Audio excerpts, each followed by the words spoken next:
I see so many inconsolable mothers and fathers, daughters and sons who have lost their loved ones. They come to me with a faint hope of getting at least some consolation. Many of them are skeptical that their loved ones have preserved their lives after death. So was Claude's mother. This woman did not believe in the possibility of communication between the living and the dead. Only deep grief over the loss of her son made her turn to me for help. British clairvoyant Gladys Leonard recalled one of her practice cases. Gladys was born in 1882 in the seaside town of Laitama into the wealthy family of shipowner William Osborne. According to her own words, even in early childhood she learned to hear spirits, but for a long time she hid it from her family. The girl led the usual social life of a rich heiress, but at the end of the century her father went bankrupt, and Gladys was forced to work to provide for herself. That's when her gift for contacting the dead came in handy.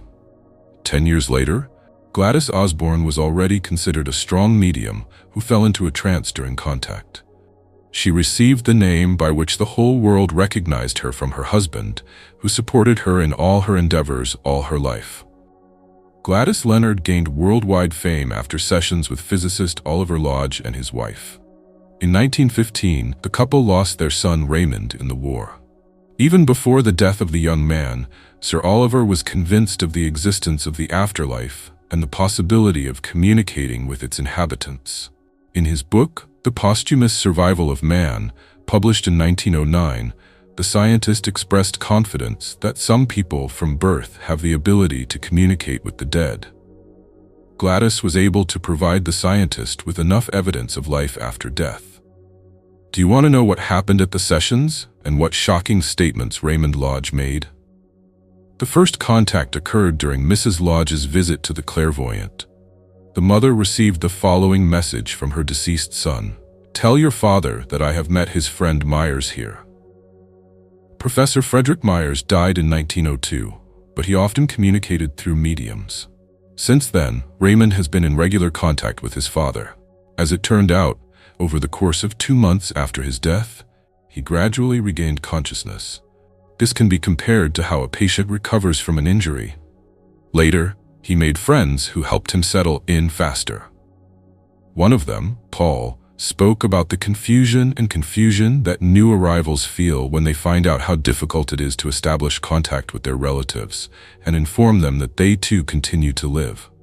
Having settled into a new world, Raymond began to pass on his observations and interesting information to his father. Now the walls of the earthly buildings seemed transparent to him. What reconciled him to the new reality the most was that the objects in the afterlife are as solid and real as they were in life. The first person to meet him in the new world was his grandfather, whom he had only heard of before. All the inhabitants of this world look like ordinary people made of flesh and blood. Now he lives in a brick house surrounded by a garden with trees and flowers. There is no usual alternation of day and night as on earth. Sometimes it gets dark, but the intervals between light and dark are different each time. Most of all, he is busy helping to adapt to the unfortunate, whom the war endlessly takes away from the battlefields. At one of the sessions, Raymond talked about his new condition.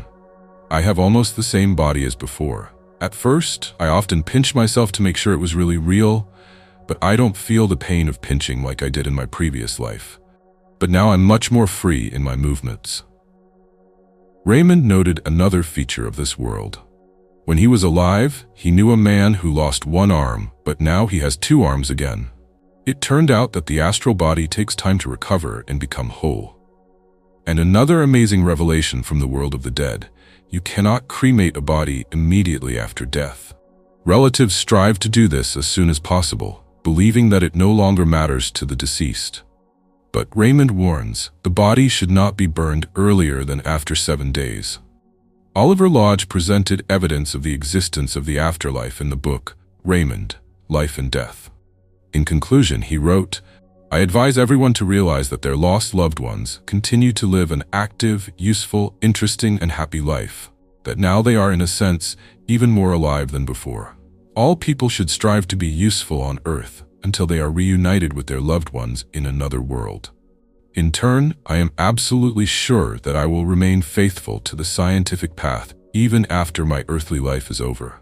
That's why death doesn't bother me.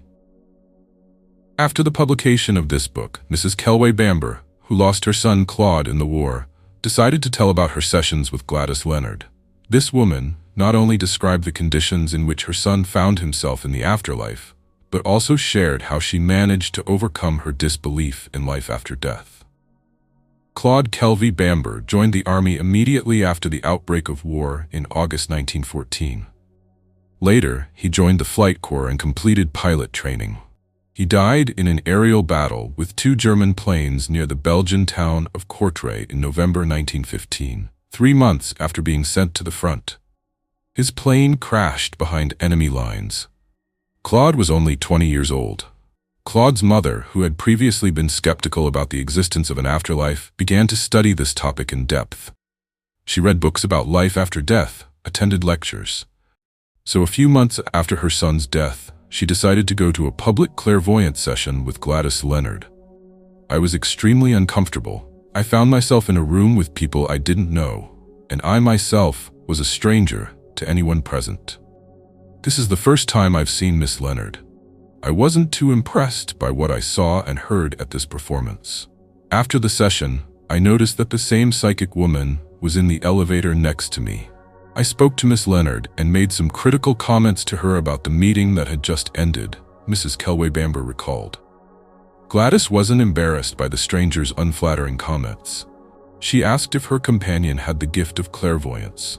Mrs. Kelway-Bamber replied in the negative. She also expressed confidence that such a gift does not exist. I'm asking you this because you can't see it, but there's a young man in a pilot's uniform standing next to you right now.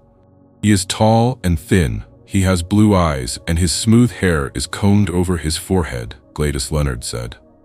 These words made a strong impression on Mrs. Kelway-Bamber. She recognized her son in this description. The woman arranged a private reception with Gladys, without giving her name or address, without providing any information about herself. Strangely enough, during this first appointment, my boy was not in shape. Gladys informed me that this time he was wearing a gray suit, which I had searched all over the house the day before, intending to give to a young man I knew. Then Gladys told me that Claude had been walking with me by the river.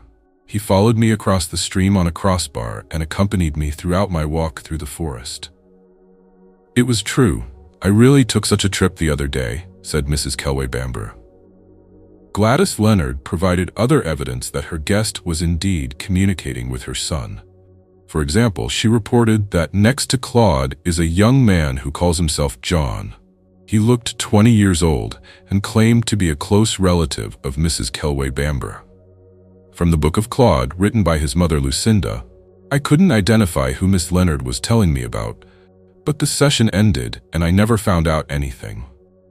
The next time Claude said it was my brother, I was very surprised and said, "But my brother died when he was 4 years old, and now he would be 40 years old."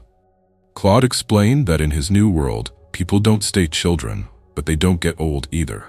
I think it's a great memory because I was only 6 years old when my younger brother John died, and I haven't thought about him in years. During one of the sessions, Claude also described in detail the last day of his life. I was pretty depressed when I went out to my car that November morning. I do not know why. Of course, I had no premonition of my death, but as soon as I started preparing the plane for departure, my mood lifted, and I felt pretty cheerful and free of nervousness. Since then, many dead men here have told me about this curious fact that during their last battle, whether in the air or in the trenches, their fear left them. I do not know if the soul anticipates its fate and prepares to meet it, or if the guardian angel can make its presence felt. It was the only time I was completely calm and free from any fear of a combat mission. Claude further explained that when he and his co-pilot, Canadian pilot John Harvey, were attacked by 2 enemy planes, he felt completely powerless and angry as they returned after expending all their ammunition over the enemy trenches. I could only dodge, spin and dive, trying to get away from the enemy. I remember lowering the nose of the car when I felt a terrible blow to the head, felt dizzy, and darkness covered me. Everything that Claude told at Gladys Leonard's session is confirmed by the testimony of the co-pilot, which he gave after returning home from German captivity. We were at an altitude of about 3 kilometers when Claude was killed by a splinter hit in his head. The uncontrolled plane began to fall. After the altitude was halved, I was able to take control, turn off the engine, glide and land safely on the harvested field, after which he was captured by the Germans. But let's return to the interrupted story of Claude Kelway-Bamber, addressed to his mother. When I regained consciousness, I felt only dizziness and nausea, but not pain. Looking around, I saw that I was lying in bed in an unfamiliar room. My body became light. I was wondering if I was in the hospital and if anyone had written to you that I was injured. Nurses and doctors came into the room, but no one answered my questions. It was only much later that the doctor came to my bed and explained that I had left my physical body. I was just dumbfounded and could only ask, "Are you saying that I'm dead?" We don't use this term, but if it makes it easier for you, yes, you are physically dead, but you'll have to believe that you're alive and starting a wonderful new life. Shortly after, Claude was guided by 2 other spirits through the astral plane to Earth and found himself standing at the foot of his mother's bed. It was then that he realized that he was really dead. He watched his mother sitting in bed crying. I leaned forward and shouted as loudly as I could, "Mom, I'm here. Can't you see and hear me?" You didn't say anything. I came over and hugged you, and even though you didn't notice my presence, I think I was able to calm you down because you stopped crying. I felt the power of your love. I knew that even now you would find a way, if possible, to bridge the gap between us. Exhausted, I saw myself in the hospital again, lying in my bed, and fell asleep. When I woke up, I was already calm. Now it's time to explore a new world. Claude saw houses, gardens, fountains, and forests so similar to those on Earth, and it was not an ephemeral, but a completely real world. The young man told his mother that he did not often think about death, although he faced it every day in battle. He considered the possibility that he would be killed, and hoped that he would end up in heaven. But it didn't appeal to him too much. It seemed impossible for him to be bored sitting on a fluffy cloud in white robes and playing the harp. That's what he remembered from the children's Bible. But when he found himself in the afterlife, he realized that the mistake was to look at death as the end of life, when in fact it was just an episode in a continuous life. Your feelings, your memory, your love, your interests and ambitions remain with you even after death. The physical body turns out to be just a shell of the spiritual, allowing it to function in the material world.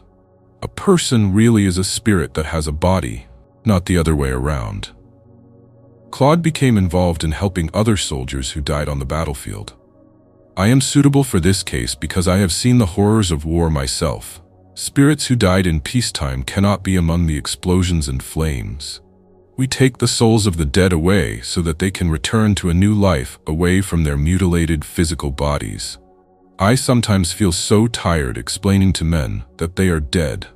They wake up feeling the same way. Some walk for days or even months, believing they are having a strange dream. Death does not create a miracle, and you come to yourself exactly the same person who left the earthly plane. Your personality is intact, and your spiritual body is a copy of what you left behind, down to the smallest detail. People with narrow beliefs are puzzled by the reality, the ordinariness of the spiritual world. If it appeared to them as a shining world with purple or sapphire clouds and golden rivers, it would rather correspond to their preconceived notions. I often laugh when I hear them complain that they can't believe in material houses and gardens in the spiritual world. One of the most obvious facts conveyed by Claude through the medium Leonard was that his spiritual body was exactly the same as his physical body, right down to the wart on his finger. Mrs. Kelway-Bamber recalled how she suggested that her son see a doctor and have the wart removed. During the sessions, Claude talked about how he lives in the land of eternal summer. The young man does not need nutrition, as his body absorbs all the necessary substances from the atmosphere, as do the leaves of trees. Now I'm used to my new life. Although it wasn't easy, I was a skeptic and denied that after death a person acquires a new state of body and being. I denied this, just as a person born deaf denies the existence of music because he does not have the ability to hear it. Now I have received irrefutable evidence that a person cannot destroy himself and go into oblivion, confessed Claude Kelway-Bamber. Do you think there is life after death? Write your opinion in the comments. If you want to learn more about life after death and the afterlife, then I recommend watching my other videos. Please don't forget to like this video if you liked it. See you soon and have a nice day.